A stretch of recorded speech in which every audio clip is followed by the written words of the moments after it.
अनिश्चितकालीन हड़ताल करेंगे। जब तक हम लोग का मांग पूरा नहीं होगा तब तक हम लोग शांत नहीं बैठने वाले हैं। झारखंड सरकार से निवेदन है कि हम लोग को स्थायीकरण करें और हम लोग को वेतन में ध्यान दिया जाए और वेतन में वृद्धि किया जाए और जो भी हम लोग को नुकसान होता है उसका भरपाई किया जाए। जैसे मरीज को भी तो एक परेशानी होगी ना, एम्बुलेंस आप लोग बंद कर दिएगा तो मरीज को दिक्कत होगा। मेन बात रही कि अभी दशहरा का सीजन था, दशहरा में हम लोग पेमेंट नहीं मिला तो हम लोग ड्यूटी कैसे करें। हम लोग 24 घंटा ड्यूटी कर रहे हैं, उसमें हम लोग को एक पेमेंट नहीं मिल रहा है। हम लोग रास्ता में आ गए, खाने पीने के लिए हम लोग कुछ है नहीं तो हम लोग कैसे ड्यूटी देंगे, अलग कैसे सेवा करेंगे। 24 घंटा ड्यूटी करने के बाद हम लोग को महीना 14,418 रुपये दिया जाए, वो भी लेबर ग्रेड के नीचे। हम लोग कैसे ड्यूटी करेंगे उसमें। अभी टेंडर खत्म होने वाली, अगला कंपनी टेंडर लेने वाली, उसमें पायलट का 6,000 रुपया और EMT के द्वारा 8,000 रुपये दिया जा रहा है। उसके बावजूद हम लोग कैसे उसमें नौकरी करेंगे। झारखंड सरकार से निवेदन है कि टेंडर देने का नियम को खत्म करे और हम लोग का स्थायीकरण करे। बस। परिचय दीजिए अपना। परिचय अपना नाम बताइए। मेरा नाम रुपेश कुमार राम हुआ, पायलट।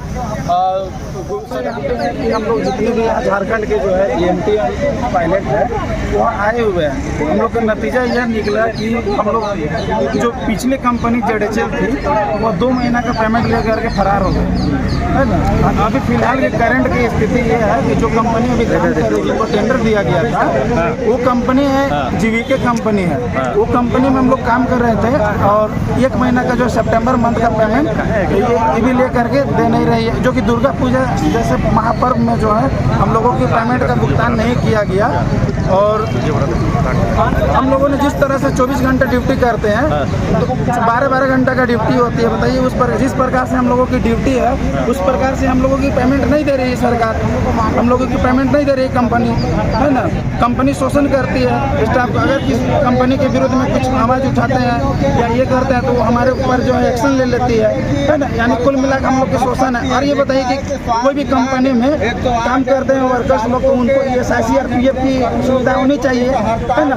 तो ये जो कंपनी जो है इसमें ESIC और PF की सुविधा है नहीं। अब बताइए किसी कारणवश हमें दुर्घटना हो जाती है, इनकेस कुछ हो जाते हैं तो हम घर वालों के लिए क्या हम कर सकते हैं। हमारे लिए घर वाले भी आश्रित है ना। तो इस प्रकार से कंपनी की हमारी मुख्य मांगे है कि हमारी जो 3 माह की जो वेतन रुकी हुई है वो वेतन जो है हमें दे दे, अभी तुरंत का तुरंत जो है वेतन हम लोग को दे दे। और दूसरा मांगे ESIC और PF। और जो कंपनी हर एक साल जो टेंडर होती है, हर एक साल टेंडर होती है, मतलब टेंडर की प्रक्रिया जो चलती है उसमें जो ट्रेंड क्या होता है आप लोगों का। EMT देखिए एम्बुलेंस 2 टाइम, एक पायलट होते हैं, EMT होते हैं। EMT का फुल फॉर्म पहले होता है इमरजेंसी मेडिकल टेक्नीशियन होते हैं, जो कि पेशेंट को देख रेख, पेशेंट को केयर करना उनका रहता है। किसी प्रकार से इनकेस कुछ घटना होती है, हर एक प्रकार ऑल टाइप्स केस को, है ना, किसी प्रकार की जो है केस होती है उनको देखने में EMT का उनका भागीदारी रहता है। परिचय दो। मेरा परिचय जो EMT लालू यादव। आप समझ सकते हैं कि काफ़ी प्रॉब्लम हो रहा है क्योंकि 108 जो सेवाएं के बाद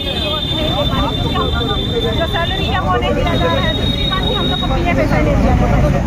उसके बावजूद हम लोग 24 घंटे यानी कि आने का टाइम तो रहता है लेकिन जाने का टाइम नहीं रहता। 12 घंटे का ड्यूटी है हमारा, लेकिन कभी ज़्यादा टाइम हम जरूरत नहीं कि हम 8 से 8 ड्यूटी करते हैं, उससे ज़्यादा कभी 12 बजे कभी 1 बजे, क्योंकि बच्चे हम घर में छोड़ के आते हैं। काम क्या लिया जाता है और उसके बदले पगार क्या होता है? काम क्या लिया जाता है? सर उसमें दे रहा है सर 12,918 रुपया दे रहा है सर। अब तो 1500 कितना कर हो नहीं पा, लेकिन पहले जो शुरू में स्टार्टिंग में दिया था 14,418 रुपया दे रहा है। काम क्या लिया जाता है आप लोग से? हम लोग इमरजेंसी अभी आपका मांग सही सलामत पेशेंट को हॉस्पिटल तक पहुँचाना है। अभी आपका मांग क्या है? हमारा मांग ये है कि ऐसा किया जाए और हमारा PF ऐसा चालू किया जाए। और जैसे हम लोग का दुर्घटना सपोर्टेड, हम लोग एम्बुलेंस में रहते हैं सर, हमारा अगर सपोर्टेड दुर्घटना हो जाती है तो हमारे जो पीछे रहते हैं उसके लिए भी हमको कुछ चाहिए। उसकी कोई डिमांड ही नहीं है उसमें कि कोई इंश्योरेंस होना चाहिए ना, तो वो बिल्कुल नहीं है। अगर ये मांग आपकी पूरी नहीं होती है तो आगे आप लोग क्या करेंगे? अभी धरना नहीं रहेगा, हड़ताल भी रहेगी सर। हड़ताल नहीं रहेगा। आपका अपना परिचय है?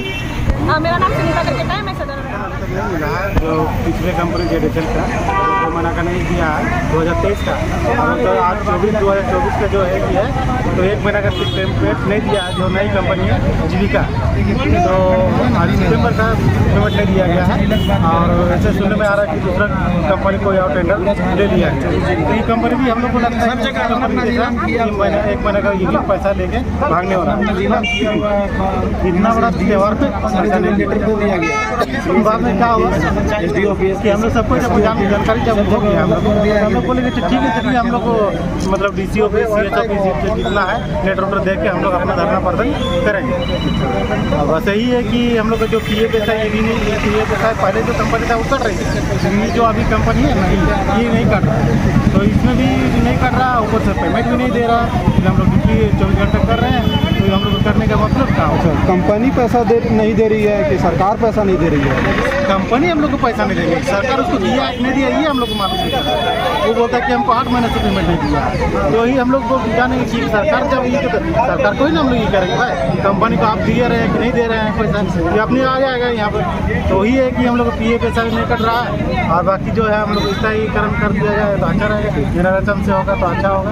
जब तक ये हम लोग का मांगे पूरी नहीं होगा तब तक हम लोग परिचय परिचय दे दिया। उत्तम रजक, रांची।